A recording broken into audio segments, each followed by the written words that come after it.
का, एकत्र होने का सौभाग्य प्राप्त हुआ है, जिनके लिए माताओं और बहनों ने भव्य और सुंदर कलश यात्रा में अपनी सहभागिता सुनिश्चित की, जिनके लिए रामला कमेटी के समस्त पदाधिकारियों और सहयोगियों ने रात दिन निमंत्रण कार्ड बांटे, लाइट, टेंट और साउंड की व्यवस्था की, पात्रों का चयन किया, पात्रों को तालीम दी, यानी कि परम श्रद्धेय भगवान विष्णु जी के 7वें अवतार मर्यादा पुरुषोत्तम भगवान श्री राम को इस मंच से आप सभी लोगों के माध्यम से मैं नमन करता हूँ, वंदन करता हूँ और प्रणाम करता हूँ।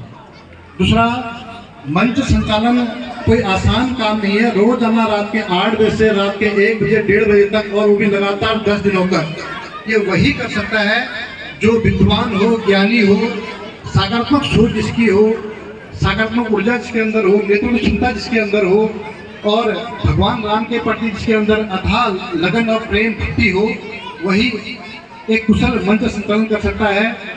और इन सभी गुणों से हमारे तिवारी जी लगातार पिछले कई वर्षों से सफल और अच्छा मंच संचालन कर रहे हैं। आप बधाई के बहुत बहुत पात्र हैं, क्योंकि नवरात्र का महीना चल रहा है। मैं नवरात्र के बारे में बोलूंगा।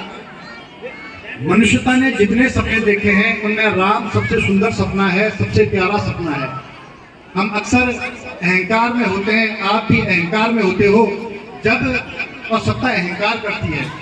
जब विश्वामित्र राम को लेने के लिए दशरथ के पास गए तो दशरथ ने कहा, इसे ही क्यों ले जा रहे हो, कोई और ले जाओ, मेरी सेना ले जाओ।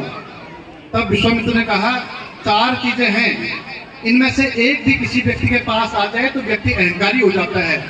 यौवनम, धन संपदा और प्रभुत्वम। यौवनम मतलब जवानी, धन संपदा और प्रभुत्वम, इनमें से एक भी किसी व्यक्ति के पास आ जाए तो अनर्थ हो जाता है, और जब चारों एक साथ आ जाए तो महान अर्थ हो जाता है। लेकिन आपके बेटे के पास ये चारों हैं, उसके बावजूद भी इतने विनम्र हैं, इतने शालीन हैं, इसलिए मैं इन्हें अपने साथ ले जा रहा हूँ। यह नवरात्र का पर्व है, शक्ति की आराधना का पर्व है, यह पर्व है पुरुषार्थ का। बाल कवि वैरागी के शब्दों में, यह पर्व है पुरुषार्थ का, गीत के दिव्यार्थ का। यह पर्व है मनुष्यता की उस विजयी यात्रा का, जिसमें अयोध्या से निकले हुए तपस्वी ने दुनिया में आतंक के सबसे बड़े प्रतीक, जो कि बुद्धि से भी दूषित था, उसे परास्त किया। राम पृथ्वी पर मनुष्यता का संदेश है। नवरात्रि क्यों मनाई जाती है, उसके बाद यह 10वां दिन क्यों मनाया जाता है। राम रावण युद्ध कोई साधारण युद्ध नहीं था। यह अंधकार से लड़ाई थी उजाले की, यह अज्ञान से लड़ाई थी ज्ञान की, यह असत्य से लड़ाई थी सत्य की। इसलिए हमने कामना में भी मांगा है, तमसो माँ ज्योतिर्गमय, अष्टो माँ सदगमय। तो राम रावण के युद्ध में एक दिन ऐसा आता है जब राम ने देखा आज रावण का पलड़ा भारी है, उसने राम के सारे शस्त्र बेकार कर दिए, राम की सेना को तहस नहस कर दिया है, बानर भालू के समूह को बिखेर दिया है। उस दिन रावण दिन भर अट्टहास करके लड़ता रहा।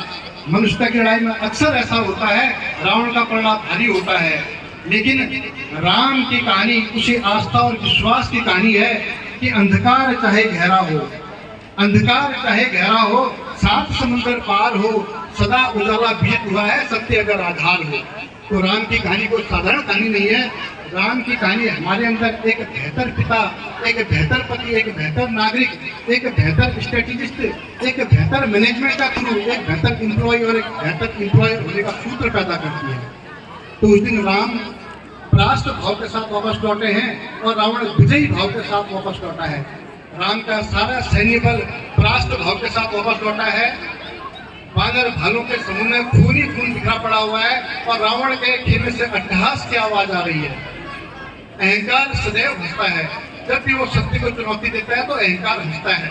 तो राम चिंतित बैठे हैं, सभा बैठी है, पैरों में हनुमान बैठे हैं, बगल में लक्ष्मण बैठे हैं, इस पार्श्व में सुग्रीव बैठे हैं, सामने जामुन बैठे हैं। तो जामुन ने कहा, हे सेनापति, हे रघुपति, आपके चेहरे पे इतनी उदासी अच्छी नहीं लगती। तो राम ने कहा, मैं इसलिए चिंतित नहीं हूँ कि आज रावण जीता है, मैं इसलिए चिंतित हूँ, मैंने ध्यान से देखा है, आज रावण अकेला नहीं लड़ा था, उसे श्री शक्ति लड़ा रही थी, दुर्गा लड़ा रही थी, वो भी अपने अंगों में लेकर। अब मैं रावण से तो लड़ सकता हूँ, शक्ति से कैसे लड़ूं? तो जामुन ने कहा, इसका मतलब रावण ने आज शक्ति की आराधना की है, राम ने कहा हाँ, उसने शक्ति की आराधना की है। तो आप भी आराधन का उत्तर आराधन से दो, आप भी शक्ति की पूजा करो, शक्ति की आराधना करो, शक्ति का ध्यान लगाओ और ऐसा वरदान प्राप्त करो कि शक्ति आपको वरदान दे।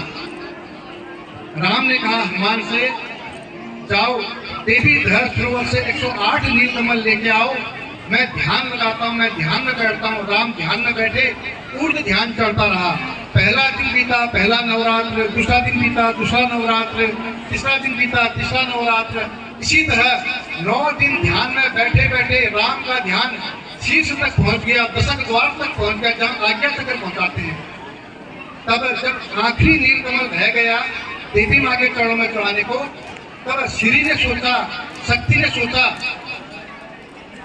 कि राम का अपने लक्ष्य के प्रति कितना ध्यान है, राम अपने संकल्प के प्रति कितना प्रतिबद्ध है। आज मैं इनकी परीक्षा लेती हूँ।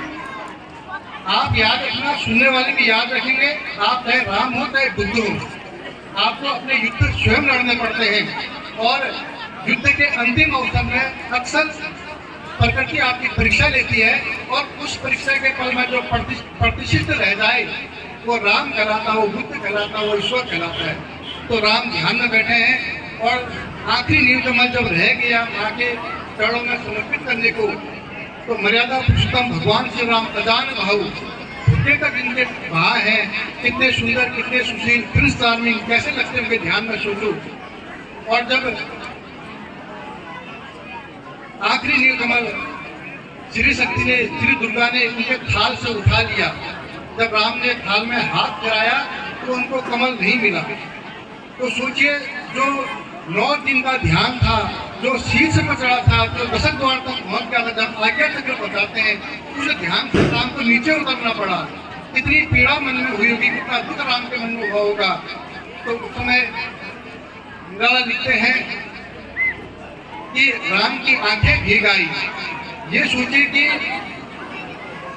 आपके जीवन में सिर्फ बहुत सुख है, बहुत सुख है, बहुत सुख है, लेकिन भगवान न करे कभी जिंदगी में ऐसा आए कि आपको उन सारे सुखों को त्याग कर जीवन की न्यूनतम अवस्था में तरसना पड़े।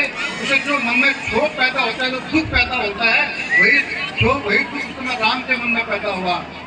तो निराला सोचते हैं कि राम की आंखें भीगाई। उन्होंने कहा, दिग जीवन जो सहता ही आया है विरोध, मेरा जीवन भी कैसा है, मैं सदा विरोध सहता आया हूँ। जब जवान हो रहा था तो बन जाना पड़ा विश्वामित्र के साथ राष्ट्र का वध करने के लिए, और जब विवाह हुआ तो निर्वासन मिल गया, और आज जब पत्नी के उद्धार का पल आया है तो प्रार्थना नहीं हो पा रही है, प्रार्थना पूरी नहीं हो पा रही है।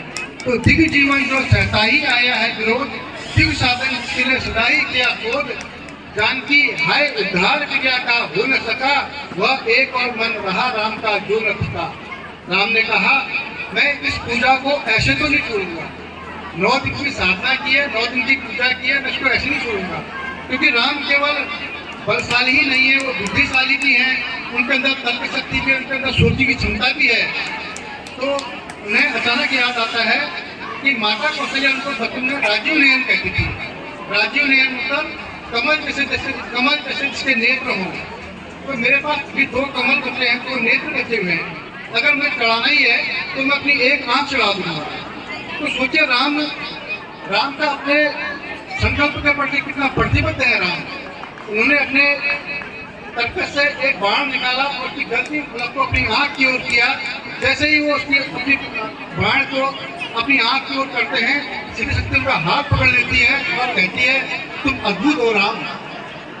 तब निराला लिखते हैं, होगी जय होगी हे पुरुषोत्तम नवीन, होगी जय होगी हे पुरुषोत्तम नवीन, की महाशक्ति राम के बदन में हुई विलीन। तो इस नवरात्र में प्रभु राम ने अपने 9 दिन की साधना पूरी की और 10वें दिन अपने अमोघ बाण से रावण को मुक्ति पथ की ओर रवाना किया और लंका में सुशासन स्थापित किया। वहां से अपनी यात्रा प्रारंभ की और दीपावली के दिन वो अयोध्या पहुंचे, अवध पहुंचे। अवध जो वध की सीमा से बाहर हो, नहीं किसी के द्वारा इसका वध हो पाया, तभी सार्थक नाम अवधपुर इसने पाया। तो मैं एक बार पुनः अपनी वाणी पर यहाँ पे विराम दूंगा और रामनाथ कमेटी के समस्त पदाधिकारियों का मैं पुनः आभार व्यक्त करता हूँ। बहुत बहुत धन्यवाद।